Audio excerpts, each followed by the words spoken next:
em Jeremias capítulo 31. Jeremias capítulo 31. E vamos ler de 1 a 10. Jeremias capítulo 31, de 1 a 10.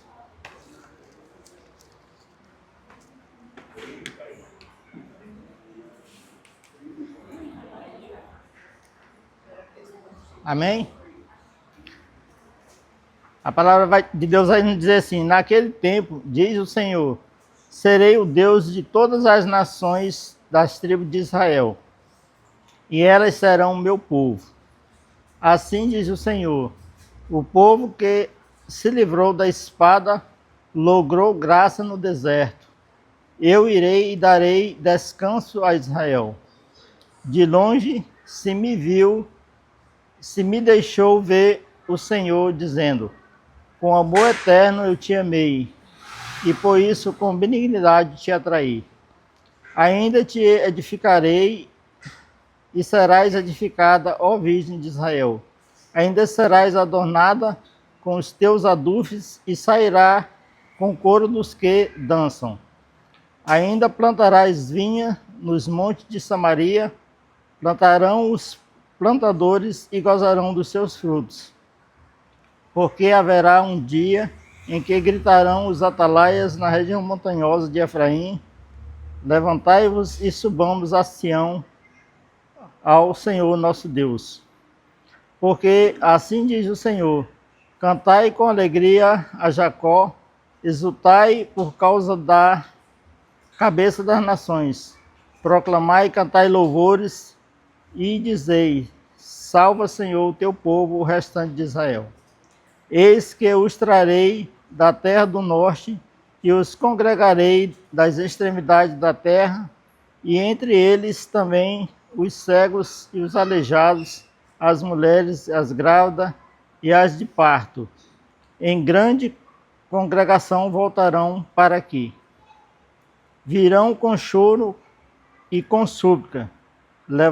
Levarei, guiá-los-ei aos ribeiros de água, por caminhos retos em que não tropeçarão, porque eu sou o pai para Israel, e Efraim é o meu primogênito. Ouve a palavra do Senhor, nações, anunciai nas terras longínquas do mar, e dizei: aquele que espalhou a Israel a congregará, e o aguardará como pastor ao seu rebanho. Amém? Irmãos, como nós já oramos, né, pela mensagem, foi orado, nós vamos então seguir em frente. Vamos fazer uma rápida viagem, analisando o contexto histórico desse capítulo 31. Aliás, de todo o capítulo de Jeremias.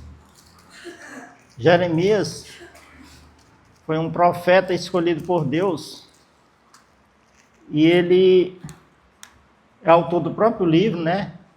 E esse livro é datado entre o ano 627 a 585 antes de Cristo, né? E ele foi o profeta que profetizou contra o exílio, que o povo de Israel iria ser exilado na Babilônia. Essa mensagem de Jeremias passou mais de 30 anos falando sobre essa questão do exílio, para que o povo se arrependesse e voltasse aos caminhos do Senhor.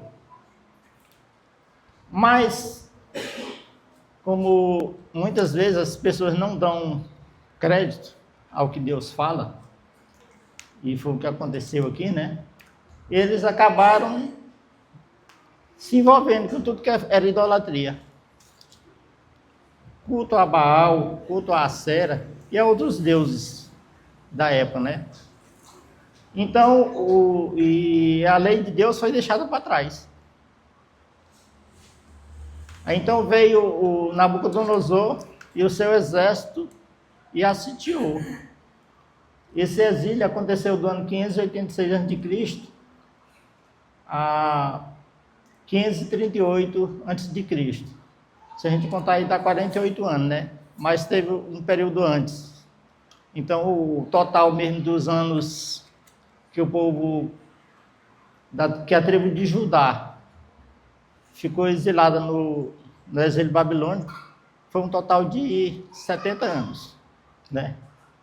Tanto é que tem uma coletânea de salmos, que é do Salmo 120 ao Salmo 134, no total de 15 salmos, né? Ali já é quando o povo voltou do cativeiro babilônico. E é uma coletânea de cânticos de louvor a Deus pelo livramento, então, do cativeiro. Então, Jeremias pregando esse povo, e nada de arrependimento. Aí o povo vai e cai nas mãos dos babilônicos, especialmente Nabucodonosor. A cidade de Balsa é uma cidade bem grande, mas ela é como se ela tivesse sido cercada em todos os seus cantos, né? Então não tinha como ninguém escapar. As pessoas que não foram por bem para lá, se é que a gente pode dizer assim, para a Babilônia, foram por mal. E outros que resistissem ao cerco, à ida, não quisessem ir, eles matavam. Por exemplo, crianças. Crianças, simplesmente, os pais eram arrancados delas lá, né, para o exílio. As pessoas mais fortes iam trabalhar como escravos.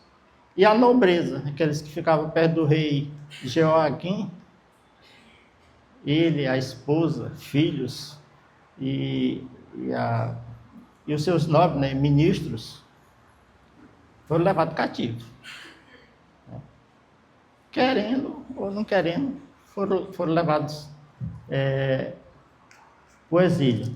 E a gente tem que entender que isso aí foi apenas uma permissão de Deus, né? Por exemplo, Deus não queria que isso acontecesse, mas Deus permitiu que acontecesse, né? A gente tem que entender essa questão aí, né? A vontade soberana de Deus e a vontade permissiva. E Jeremias ficou muito triste com essa situação, né? Alertou o povo e o povo terminou caindo no cativeiro, mesmo com tanto alerta, né? Que 30 anos ou 40 anos de mensagem não é um dia de mensagem, não. Então dava para o povo ter evitado a ida para a Babilônia. E quando a gente percebe essas coisas assim, irmãos, o tema da nossa mensagem lá foi o quê? Lá no retiro? Capacitar, né? E aqui nós vamos acrescentar mais coisas ainda, né? Que é agraciar e ver também, né? Então eles caíram, simplesmente caíram nas mãos dos babilônicos. E o povo questionou então. Então, cadê o amor de Deus? Se Deus nos ama, por que a gente está aqui? Né? Eles deviam questionar primeiro o pecado dele, né? Eles deviam reconhecer. Nós estamos aqui porque somos desobedientes, rebeldes. A verdade era essa, né? Então, geralmente, a gente não pode questionar o amor de Deus quando o mal nos atinge, porque Deus ele não tem necessariamente a obrigação de evitar que o mal aconteça conosco, nenhum de nós. Em algumas circunstâncias, ele até evita, mas não necessariamente ele tenha obrigação. E o povo começou a fazer esse questionamento. Não, Deus não é bom, não. Olha a situação. A distância entre a Babilônia e Jerusalém era cerca de 800 quilômetros. E eles não foram para lá, levados para lá, para turismo, não. Foi para trabalhar de escravos e aquele pessoal da nobreza tinha que trabalhar com o rei. Entre eles estavam Jeremias e Daniel. Né? Foram para trabalhar junto com o rei. Então, irmãos, assim, o amor de Deus, nunca questione ele. Ainda nessa questão introdutória aqui, eu quero dizer o seguinte aqui, ó. Uma das declarações mais dolorosas que alguém pode ouvir de alguém, por exemplo, um cônjuge dizer para o outro, olha, eu não te amo mais. Está rompido aqui nosso relacionamento. Dependendo do grau de amor que a pessoa possa ter para com o outro, né? Tem pessoas que quando ouvem essa frase, eu não te amo mais, o coração dela pode despedaçar, quebrar, virar cacos, né? Abrir feridas, né? Porque isso aí é uma questão de abandono, né? A pessoa está abandonando a outra. E pessoas, quando elas são feridas, elas costumam não acreditar mais no amor. Por que tem pessoas aí, quando, por exemplo, o esposo a abandona, parece que eu criei um bloqueio nela, né? Ou vice-versa. Eu conheço pessoas aqui em Balsas que, quando o seu relacionamento conjugal houve a separação, né, o divórcio, eu conheço pessoas aqui em Balsas que se mataram.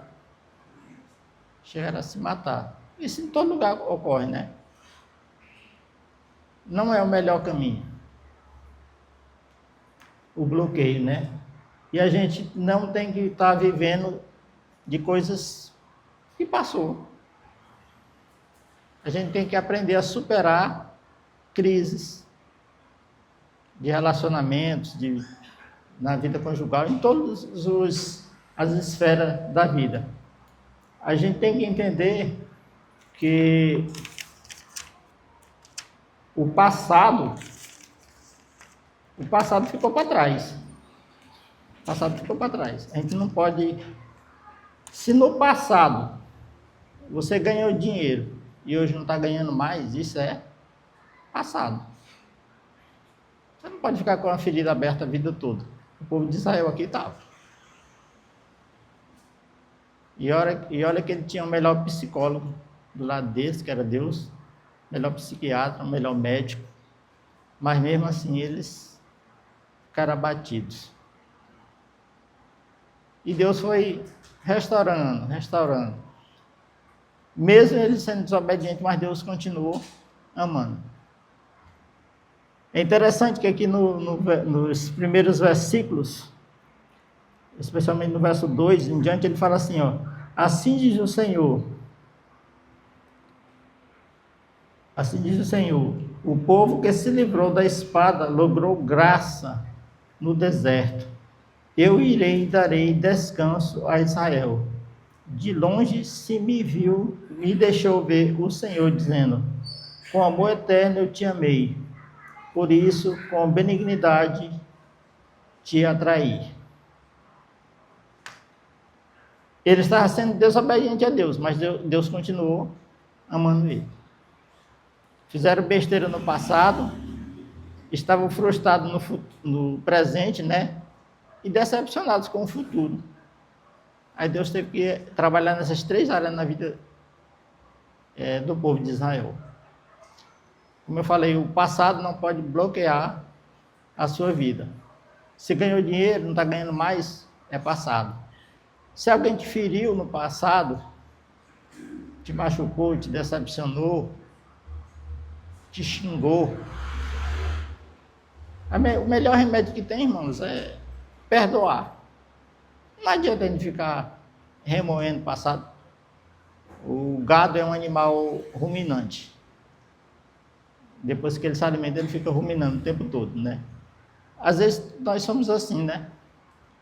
Fica ruminando coisa. Quando foi que aconteceu isso? 10 mil anos atrás. Mas o cara nunca esquece. Bota o joelhinho no chão, olha. E ora. Perdoa. Perdão, ele sara. Tá? Todo mundo aqui tem alguma cicatriz de algum ferimento que já... Quer dizer, penso eu que cada um aqui tem uma cicatriz de algum ferimento, de alguma raladura. E o lugar cicatrizado, ele sarou. Mas Deus, ele é especialista em sarar, em curar o seu passado, e não vai ficar nem cicatrizes.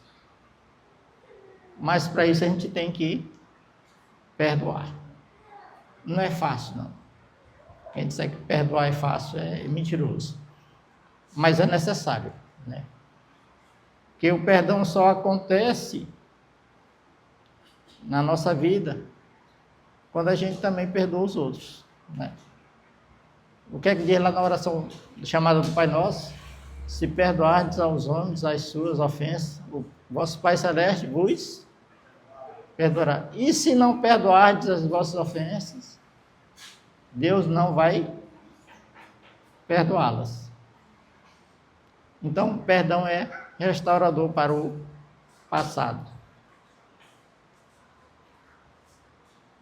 Por mais sombrio que ele possa ser, né? É por isso que tem muita gente depressiva, né? Excesso de passado. Eu não estou dizendo que todos os casos sejam isso, não, né? Excesso de passado.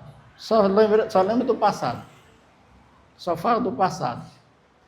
Mas tem outro problema. Tem a questão do futuro também, né? Do presente. Que é o chamado estresse. A pessoa quer resolver todas as coisas ao mesmo tempo.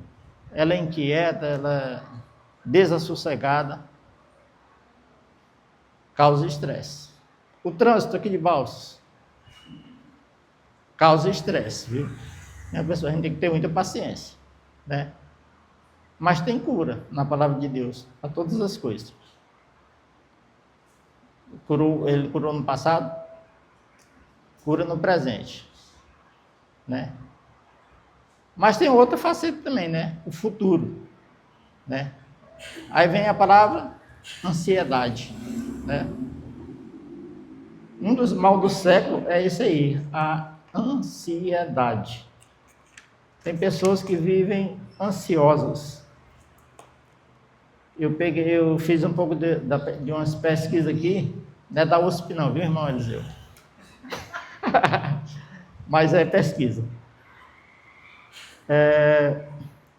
Dizem que aqui no Brasil, entre 6% a 15% da população brasileira sofre de depressão.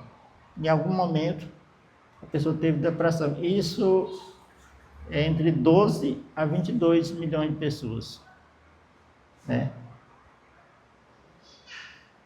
Estresse. Em outubro de 2014, numa pesquisa, disse que 42% da população brasileira relatou sentir estresse. A vida agitada do nosso tempo causa estresse. E em outra pesquisa, 56% afirma que já sentiram constantemente estresse. E mais em outra pesquisa ainda diz que 49% da população não consegue descanso adequadamente por preocupação, ficando até sem dormir por causa de estresse. Agora você imagina a pessoa está sendo cativo lá na Babilônia. Tudo isso aí Deus teve que tratar com o povo, mesmo sem merecer. E Deus tratou isso pela sua graça. Ninguém vai dizer no verso...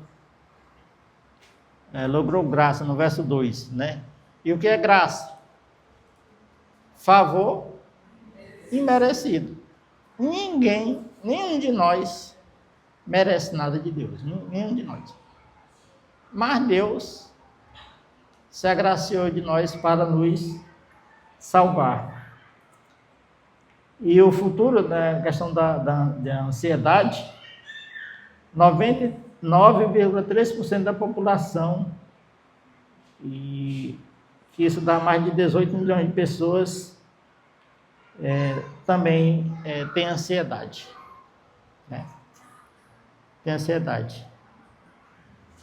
Mas Deus cura, Deus salva, Deus liberta de tudo isso aí. Ele trabalhou com aquele povo e cerca de 70 anos depois, quando o rei Ciro, rei persa Ciro, subjugou os babilônicos, ele ordenou que os judeus, o povo de Judá, então retornasse para Jerusalém. Aí foi aquela festa para o povo de Deus, né? Mas eu quero destacar aqui também que Deus, ele, além de ter agraciado o povo com a sua graça, com a sua benignidade, com o seu amor, né? Ele atraiu, ele cuidou, né? Cuidou das feridas, ele capacitou o povo, mas ele também olhou para o povo. Olhou para o povo. Deus, ele nos olhou como pecadores, indignos da sua graça, sem merecimento nenhum. Mas ele olhou com um olhar de amor, olhar de compaixão. Voltando aqui para o Novo Testamento, vamos abrir nossas Bíblias bem no capítulo 2 de Efésios. Efésios capítulo 2.